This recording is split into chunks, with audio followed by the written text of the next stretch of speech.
ಪತ್ರಿಕಾಗೋಷ್ಠಿ ಕರೆದ ಉದ್ದೇಶ ತಮಗೆಲ್ಲರೂ ಗೊತ್ತಿದೆ. ಕಳೆದ ನಿನ್ನೆ ಮತ್ತು ಮೊನ್ನೆ 2 ದಿನದಿಂದ ಇನ್ನು ಕೆಲವು ಮಾಧ್ಯಮಗಳು, ಎಲ್ಲ ಮಾಧ್ಯಮ ಅಂತ ಹೇಳಲ್ಲ, 1-2 ಮಾಧ್ಯಮಗಳಲ್ಲಿ, ಚಿತ್ರ ಮಾಧ್ಯಮದಲ್ಲಿ ನಾನು ಕೂಡ ನೋಡ್ತಾ ಇದ್ದೆ. ಏನು ಶಾಸಕ ಸ್ವರೂಪ್ ಪ್ರಕಾಶ್ ಅವರ ಸಂಬಂಧಿ ಮತ್ತು ಚಿಕ್ಕಪ್ಪನ ಮಗ ಇರ್ಬೋದು ಮತ್ತು ಪಕ್ಷದ ಪ್ರಮುಖರು ಮತ್ತು ಕಾರ್ಯಕರ್ತರು ಏನು ಪ್ರಜ್ವಲ್ ರೇವಣ್ಣ ಅವರ ಒಂದು ಇದಿದೆ, ಪೆನ್ ಡ್ರೈವ್ ವಿಚಾರ ಇದೆ, ಅದನ್ನ ಎಲ್ಲ ಹರಿಬಿಟ್ಟಿದ್ದಾರೆ ಅಂತ ಏನು ನಾನು ನೋಡ್ತಾ ಇದ್ದೆ. ಖಂಡಿತವಾಗ್ಲೂ ಇದು ಸತ್ಯಕ್ಕೆ ದೂರದಂತ ವಿಚಾರ. ನಾನು ತಮ್ಮ ಮೂಲಕ ನಾನು ಸರ್ಕಾರಕ್ಕೆ ಮತ್ತು SIT ಏನು ತನಿಖಾ ತಂಡಕ್ಕೂ ಕೇಳಕ್ ಬಯಸ್ತೇನೆ. ಏನು ತನಿಖೆನ ತಾವು ಸತ್ಯಾಸತ್ಯತೆಯನ್ನು ನಾವು ಹೊರಗೆ ತರ್ತೀವಿ ಅಂತ ಏನು SIT ತನಿಖೆ ಮಾಡಿದ್ರು, ಈ ಒಂದು ತನಿಖೆಯಲ್ಲಿ ಹಲವಾರು ಪ್ರಮುಖರು ಮತ್ತು ಕೆಲವು ಪ್ರಭಾವಿಗಳಿರ್ಬೋದು ಮತ್ತು ಮುಖಂಡರನ್ನ ಯಾಕೆ ಕೈ ಬಿಟ್ಟಿದ್ದೀರಿ ಅಂತ ತಮ್ಮ ಮೂಲಕ ನಾನು ಕೇಳಕ್ ಬಯಸ್ತೇನೆ. ಏನು A1 ಅಪರಾಧಿ ಇದ್ದಾನೆ ನವೀನ್, ಅವನ್ನ ಈಗೆಲ್ಲ ಗೊತ್ತಿದೆ ತಮಗೆ. ಇವತ್ತಿನ ಟೆಕ್ನಾಲಜಿ ಯಾವ ಇದಕ್ಕೆ ಬಂದಿದೆ ಅಂತ, ಇವತ್ತೇನು ಸತ್ಯವನ್ನು ಕಂಡುಹಿಡಲಿಕ್ಕೆ ಏನು ದೊಡ್ಡ ವಿಚಾರ ಏನಲ್ಲ. ನವೀನನ್ನ ಮಂಪರು ತನಿಖೆಗೆ ಒಳಪಡಿಸಿದ್ರೆ ಯಾವ ಈ ಪೆನ್ ಡ್ರೈವ್ ವಿಚಾರಣಾ ಹಗರಣದಲ್ಲಿ, ಪೆನ್ ಡ್ರೈವ್ ಹಂಚಿಕೆ ಮಾಡೋ ಹಗರಣದಲ್ಲಿ ಯಾರ್ಯಾರು ಪ್ರಭಾವಿಗಳಿದ್ರು ಅಂತ ತಮ್ಮ ಮೂಲಕ ನಾನು ನವೀನನ್ನ ಏನು SIT ತನಿಖಾ ತಂಡದವರು ಸರಿಯಾಗಿ ತನಿಖೆನ ಮಾಡಿದ್ರೆ ಸತ್ಯಾಸತ್ಯ ಹೊರಗೆ ಬರ್ತಾ ಇತ್ತು.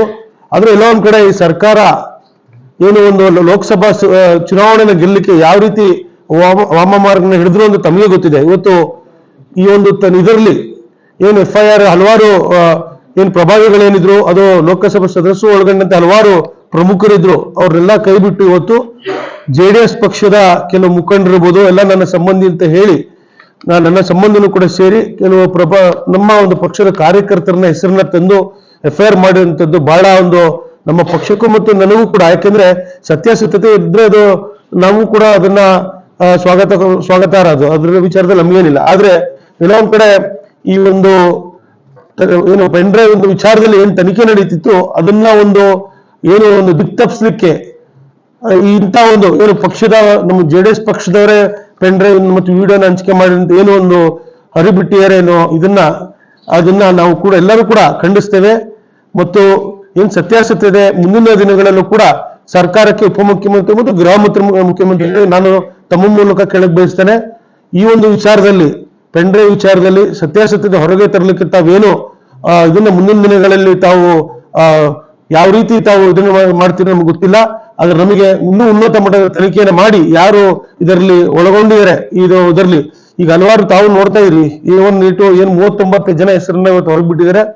ಇನ್ನೂ ಹಲವಾರು ಇದನ್ನ ಹಿಂದೆ ಪೆನ್ ಡ್ರೈವ್ ವಿಚಾರದಲ್ಲಿ ಇದ್ದಾರೆ, ಅವ್ರನ್ನೆಲ್ಲ ಇವತ್ತು ಕೈ ತಪ್ಪಿಸಿದ್ದಾರೆ. ಹಾಗಾಗಿ ಮಂಜು ಅಂತ ಬೇರೆ, ಏನು ನಮ್ಮ ಇವರು ಬಾಲಸುಬ್ರಹ್ಮಣ್ಯಂ, ಜಯಸೂರ್ಯ ಅಂತಿದ್ದಾನೆ, ಆಮೇಲೆ ನಮ್ಮ ಹರೀಶ್ ಅಂತ ಹಲವಾರು ಜನ ಇದ್ದಾರೆ ಇದರಲ್ಲಿ, ಆಮೇಲೆ ತೇಜಸ್ ಅಂತ ಹುಡುಗ ಇದ್ದಾರೆ, ಹಲವಾರು ಜನ ಇದ್ದಾರೆ.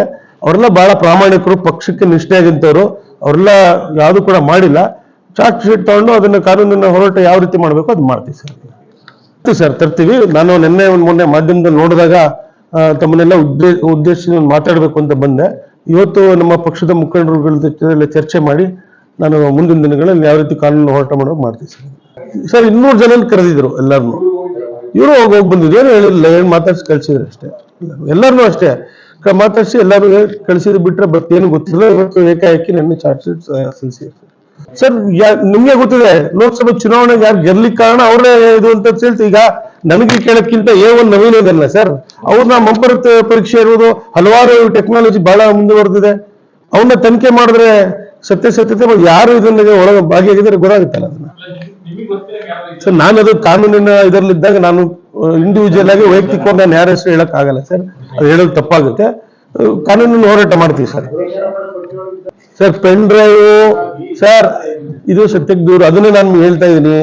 ಏನೋ ಒಂದ್ ಕಡೆ ತನಿಖೆನ ಮತ್ತು ಇದನ್ನ ಏನೋ ಒಂದು ಪೆನ್ ಡ್ರೈವ್ ವಿಚಾರ ಇದೆ, ಆ ವಿಚಾರನ ದಿಕ್ತಪ್ಪಿಸಲಿಕ್ಕೆ ನಮ್ಮ ಪಕ್ಷದವರೇ ಪೆನ್ ಡ್ರೈವ್ ವಿಚಾರ ನಮ್ಮ ಪಕ್ಷದವರೇ ಇದು ಮಾಡ್ತಾರೆ ಅಂತ 100ಕ್ಕೆ 100 ಇದು ಸತ್ಯವಾದಂತ ದೂರುವುದು, ಯಾವುದು ಕೂಡ ಸತ್ಯ ಅಲ್ಲ ಇದರಲ್ಲಿ. ಇದನ್ನ ಏನೋ ಒಂದ್ ಕಡೆ ಖಂಡಿತ ಪಕ್ಷದಲ್ಲಿ ಯಾವುದು ಕೂಡ ಒಡಕು ಮಾಡ್ಲಿಕ್ಕೆ ಸಾಧ್ಯ ಆಗಲ್ಲ. ನಾನು ಹೇಳ್ತಾ ಇರೋದು ತನಿಖೆನ ದಿಕ್ತಪ್ಪಿಸಲಿಕ್ಕೆ ಇಂಥ ಒಂದು ಪ್ರಯತ್ನ ಮಾಡ್ತಾರೆ ಸರ್ ಅಷ್ಟೇ. ಪಕ್ಷಕ್ಕೆ ಯಾವುದು ಕೂಡ ಇದು ತೊಂದರೆ ಆಗಲ್ಲ. ಆಮೇಲೆ ನಾನು ತಮ್ಮ ಮುಖಾಂತರ ಅದನ್ನ ಹೇಳಿದೆ, ಪಕ್ಷದ ಮುಖಂಡರಿರ್ಬೋದು ಮತ್ತು ಏನು ಈ ಒಂದು ಚಾರ್ಜ್ ಶೀಟ್ ಸಲ್ಲಿಸಿದ್ದಾರೆ ಅದರಲ್ಲಿ ಏನು ನಮ್ಮ ಪಕ್ಷದವರು ಭಾಗಿಯಾಗಿದ್ದಾರೆ ಅವರು ಕೂಡ ತಮ್ಮ ಮೂಲಕ ನಾನು ಹೇಳಕ್ ಬಯಸ್ತೇನೆ, ತಾವು ಯಾರು ಕೂಡ ಧೈರ್ಯಗಿಡೋದು ಬೇಡ. ತಮ್ಮಗಳ ಜೊತೆ ಪಕ್ಷ ಮತ್ತು ನಾನು ಕೂಡ ಒಬ್ಬ ಶಾಸಕನ ತಮ್ಮಗಳ ಜೊತೆ ಇದ್ದು ಕಾನೂನಿನ ಹೋರಾಟವನ್ನ ಮಾಡೋಣ ಅಂತ ತಮ್ಮ